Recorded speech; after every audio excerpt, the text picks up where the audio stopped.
So if you've heard of Jesus, you probably know about one of his famous teachings called the Golden Rule. Do to others what you would want them to do to you. And this, actually, is a restatement of something else that Jesus said, that the meaning of life is to love God and love your neighbor as yourself. Now, that's really beautiful, but what does he mean exactly by the word love? It's an unclear word in English, because you can love your mom and you can love pizza.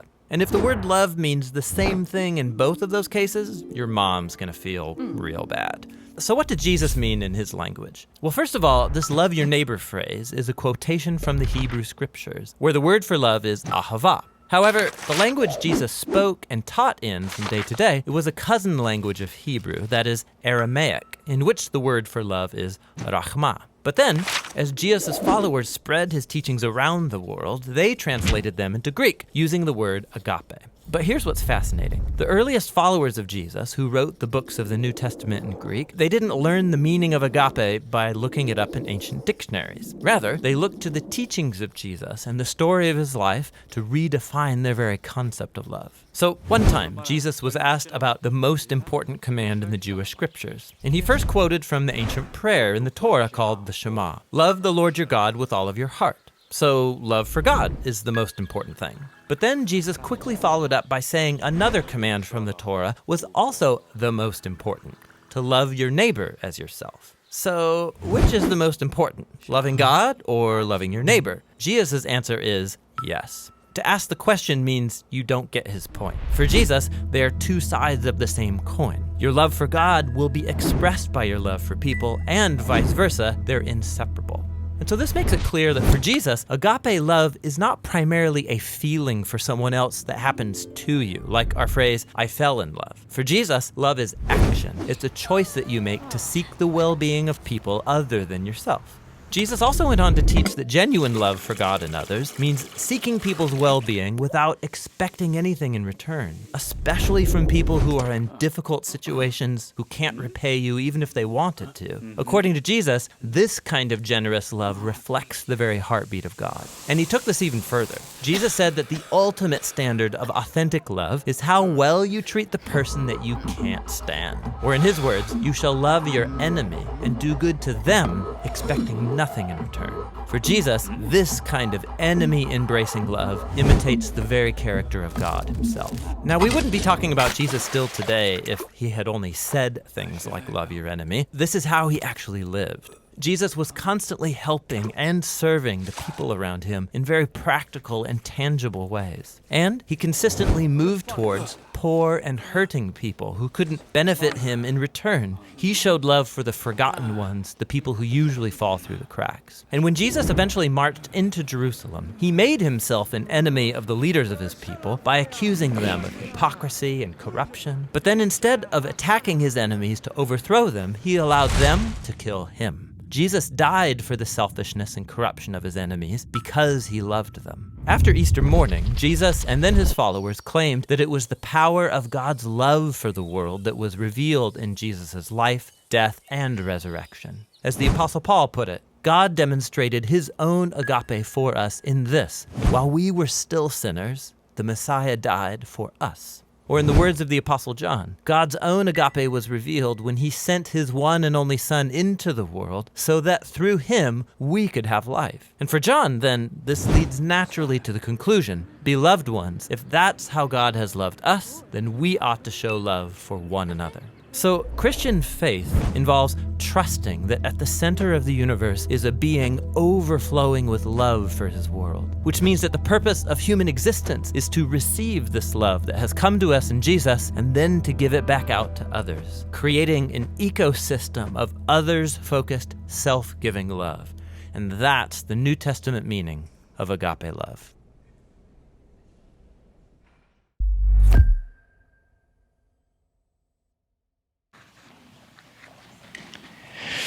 If you have your Bibles with you, if you would open to Deuteronomy 7, the passage that we heard read just a little bit ago.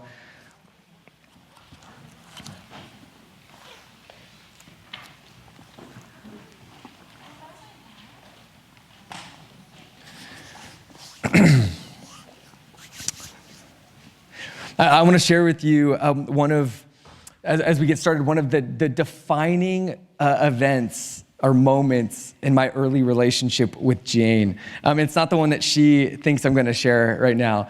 But it happened within the first week or so of us dating.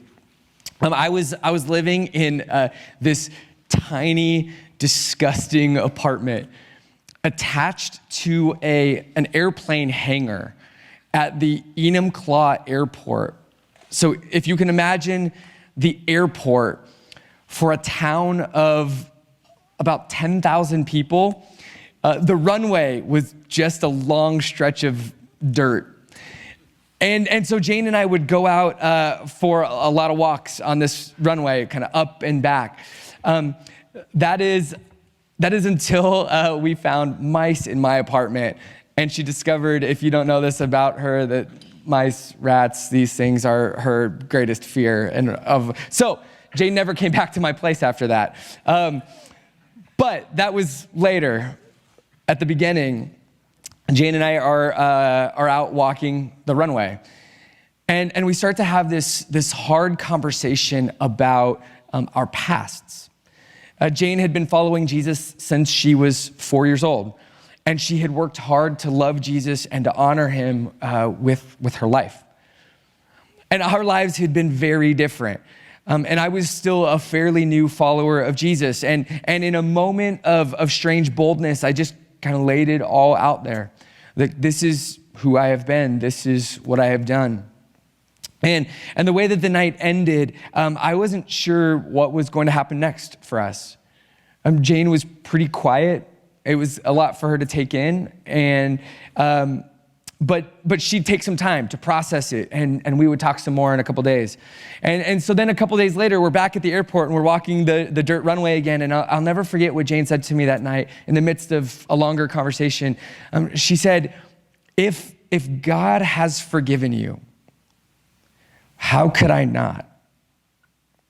And it was one of the first times that I had so tangibly experienced God's love through another person. As much as I believed God loved me, I was experiencing that truth that I was not loved because of how good I was. God loved me because he chose to love me. And I was experiencing that love through this human being who refused to hold my sins against me. So 15 years ago, to some extent, I felt unlovable, but believed that good news that God loved me. That before I was ever born, God chose me. He sent his son to suffer and die for my sins. 2,000 years before I ever showed up on the scene, God knew me and he chose to love me. And so, regardless of whether I felt lovable or not, I was loved by God. And God gave me the ability to open myself to his love, to receive it from him, from Jane, and from others. I am loved by God. But there's a new problem that comes from knowing that. I know God loves me. I've experienced it. Through the years, my life has been transformed. I don't do the things that I used to do. In fact, just the other day, I was going to send somebody a message on Facebook, Facebook Messenger, and as I was pulling up the message, I saw a message that was sent to me in 2008, so 11 years ago. And the end of the message from this other person was something like, "As you used to say, ... And it was this super crude, vulgar way of saying bye. And I was mortified. There are plenty of things in my life that I'm not embarrassed about. But reading this, I probably should be embarrassed about more. But reading this, I felt totally embarrassed. But it was also this reminder of just how far God had brought me. But way more than just not doing things I used to do, my life is now being given away for others. I'm a pastor serving God. I volunteer in our community. I'm trying to make the world a better place. If I'm honest, I rarely feel unlovable anymore. But my greatest temptation, or at least a significant temptation, is to feel a bit too lovable, too deserving of God's love. It's tempting to believe that I'm now doing enough to deserve God's love, that God somehow owes me love because of the way that I've lived the last 18 years, that certainly those have made up for the previous 18. In this place, the danger is that I might completely take God's love for granted. That believing I deserve God's love, I never actually turn to him anymore to receive it. That assuming God's love is always available for me and is actively coming after me, the danger is that I might stop receiving it, stop being thankful for it, stop seeing my need for it. And I can't think of anything more dangerous for our lives than to get to the place where we cannot or do not receive God's love anymore. This is the danger that we find in our passage this morning. This is the very thing that God has been warning his people about since some of the earliest pages of Scripture. If you have your Bibles open, Deuteronomy chapter 7, and then follow along as I read, and I'm actually going to start in verse 6, a verse before what we listened to earlier. And we read this: "For you are a people holy to the Lord your God. The Lord your God has chosen you to be a people for his treasured possession out of all the peoples who are on the earth." Moses declares that the Israelites have an unbelievable worth to God. They are a people that God has set apart as special. They are a people God has chosen from among all people. They are God's treasured possession. How much worth do these people have to God? I mean, think of your most treasured possession and then multiply it by a bunch more than that. Like what does this then do to a person or people when the creator of heaven and earth calls you his treasured possession? When he declares you to have supreme value and worth in his eyes. How do you respond? God knows our temptation because he immediately addresses it. In verse 7, Moses lays out God's decision for them. He says, he lets them know it was not because you were more in number than any other people that the Lord set his love on you and chose you. For you were the fewest of all peoples. But it is because the Lord loves you and is keeping the oath that he swore to your fathers that the Lord has brought you out with a mighty hand and redeemed you from the house of slavery, from the hand of Pharaoh, king of Egypt. It was not because you were more in number that the Lord set his love on you and chose you. In the chapters that will follow, Moses is going to actually repeat this same idea, but in different ways. He's going to keep warning the people, beware that you don't say in your heart, my power and my might and the might of my hand have gotten me this wealth, the stuff that God has given me. And then again, he'll say, know therefore that the Lord your God is not giving you this good land to possess because of your righteousness. For you are a stubborn people. You hear? You were not strong enough. You were not mighty enough. You weren't good enough. You weren't righteous enough. You weren't big enough to cause God to look on you and decide to love you. That is what Moses keeps saying to the Israelites. God didn't bring you out of slavery in Egypt because you were especially lovable.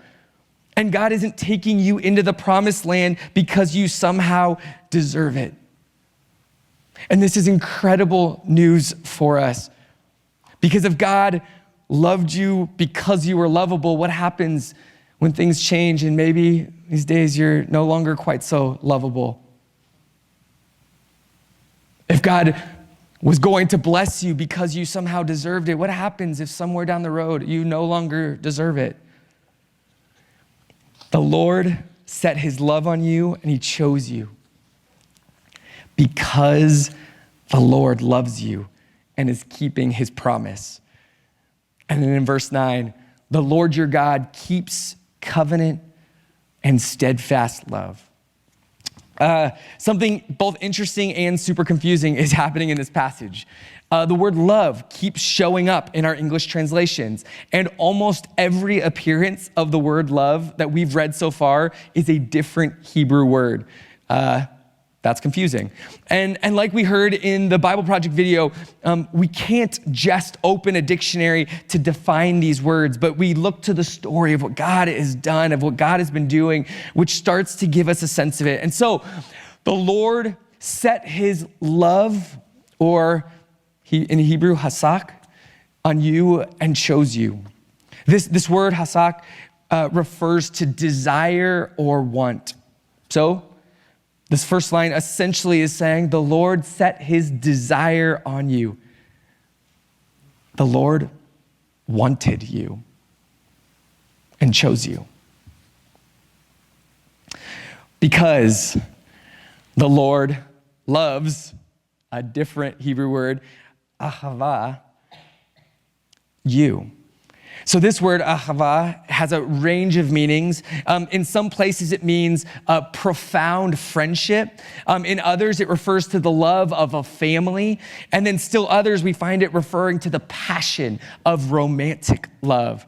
And so you have the story of Abraham. Abraham was known as the friend of God. God ahavad, his friend Abraham. And then God describes Israel as his firstborn son.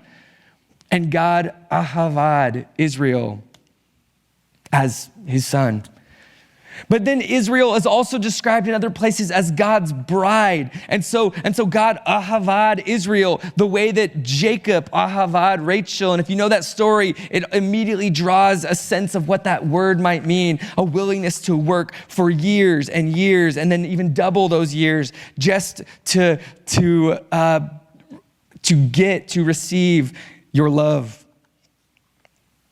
Moses is saying to his people, the Lord wanted you and chose you because God experiences a profound sense of connection to you, a connection that can't be captured just by friendship or family or romance, but it's sort of all of them and probably more, right? Take the power of any of these, and God's experience is so much greater. And so the Lord wanted Israel. He chose Israel.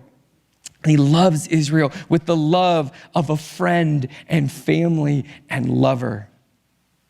But then there's verse 9, where we read, the Lord your God is God, the faithful God who keeps covenant and steadfast love.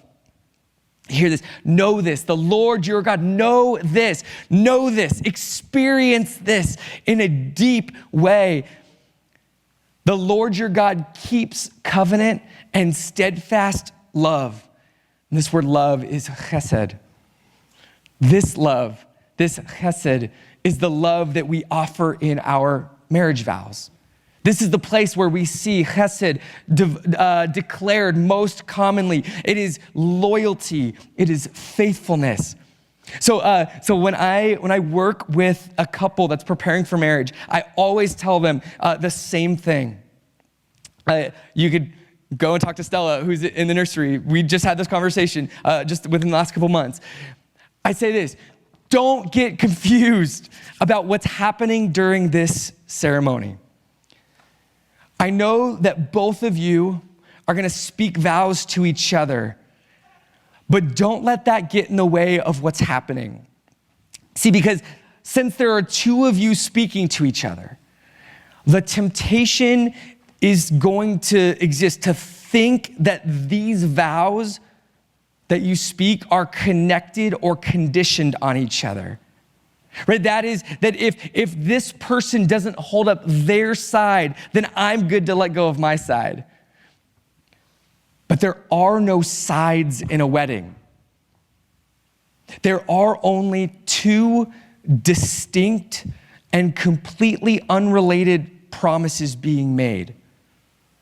The bride stands before the groom and before the crowd and the minister and before God and promises to spend her entire life becoming the kind of person who will help this groom grow in his humanity and in his Christ-likeness. No matter what the groom does, she promises to be that kind of person for his sake for the rest of her life. And vice versa. The groom stands before the bride and before the crowd and before the minister and before God and promises to spend his entire life becoming the kind of person who will help her grow in her humanity and her Christ-likeness. No matter what the bride does, he promises to be that kind of person for her sake for the rest of his life. It's within that commitment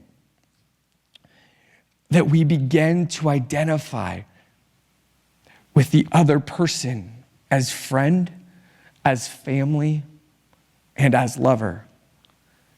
We love our spouse by enjoying deep friendship with them, by experiencing the closeness, the intimacy, and the priority of family with them, and by cultivating passion toward them.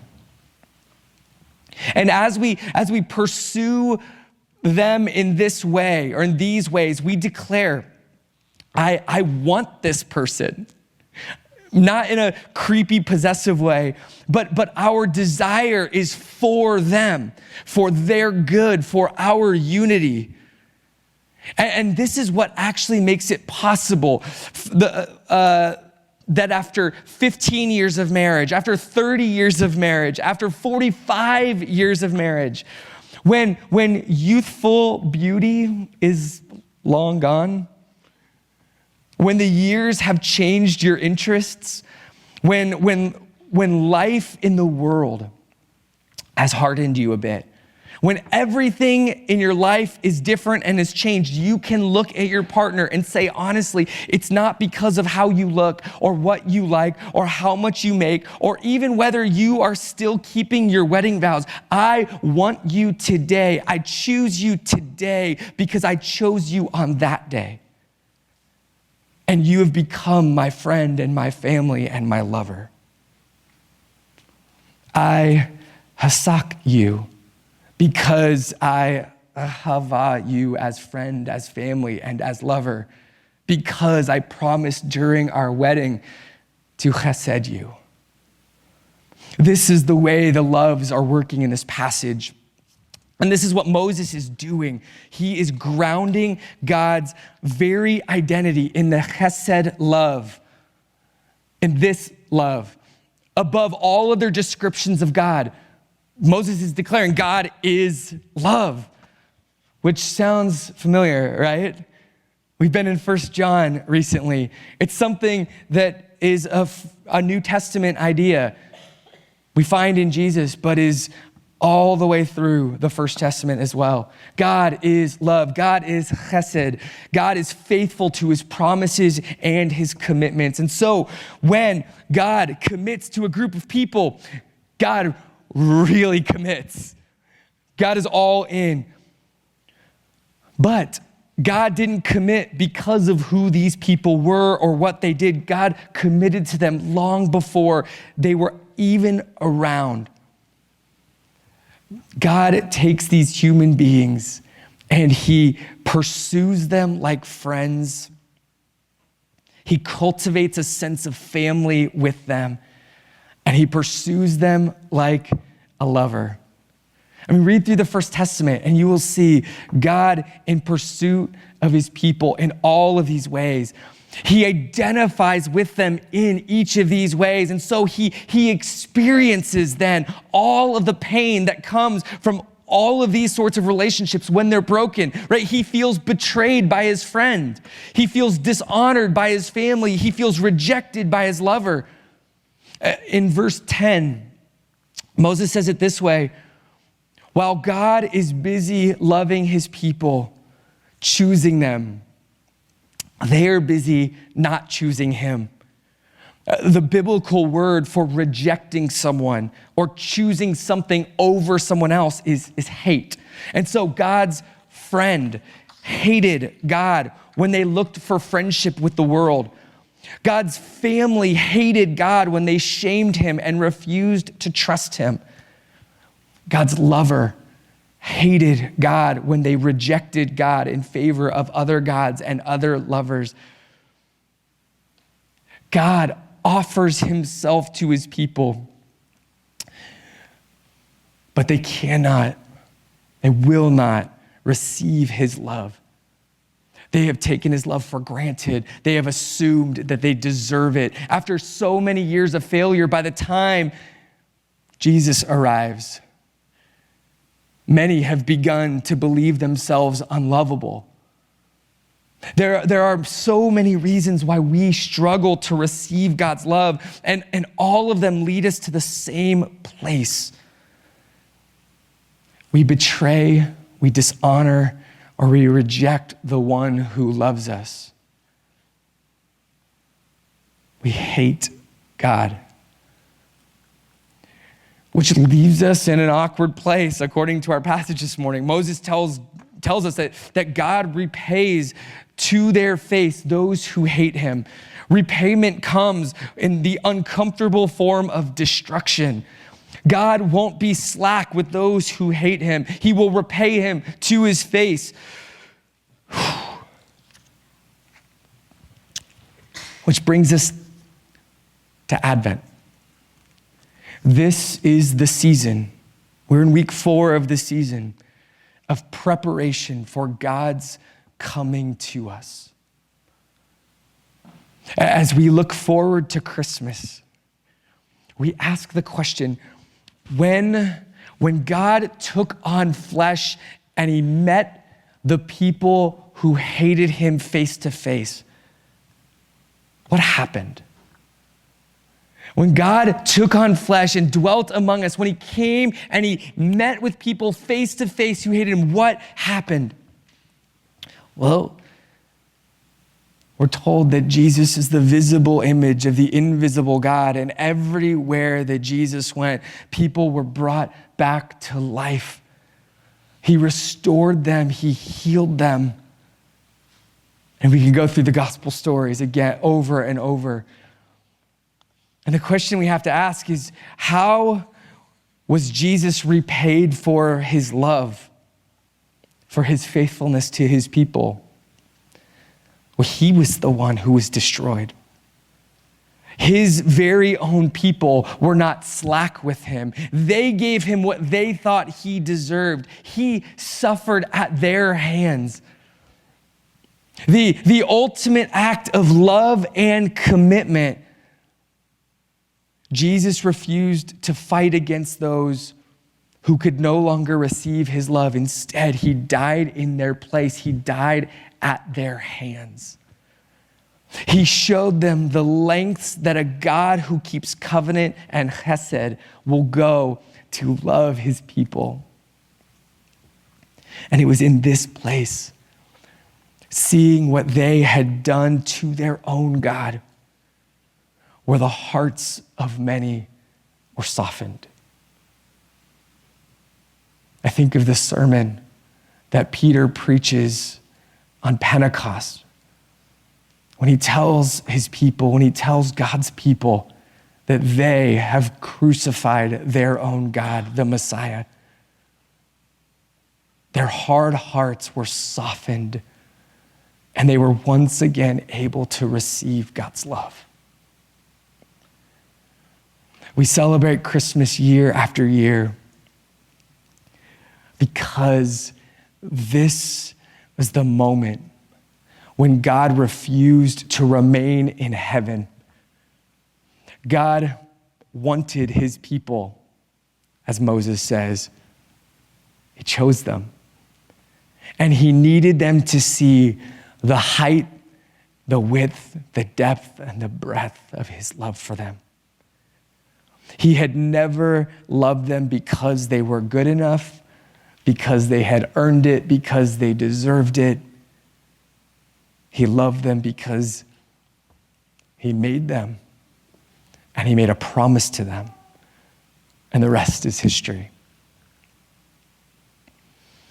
And so as we prepare to finish this morning, we're confronted with two realities. The first reality is nearly overwhelming.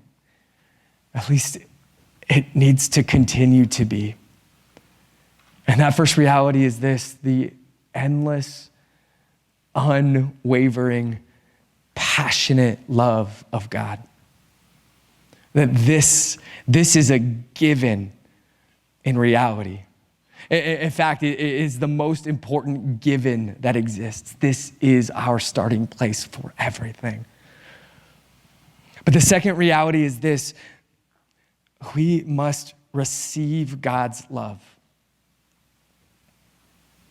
We must receive God's love. And this might feel like a duh sort of thing, but we can't just do it once, but it has to happen over and over. And there are so many things that in our lives keep us from remembering this and from continuing to open our lives to God's love. And there may be days where we feel more lovable than on other days.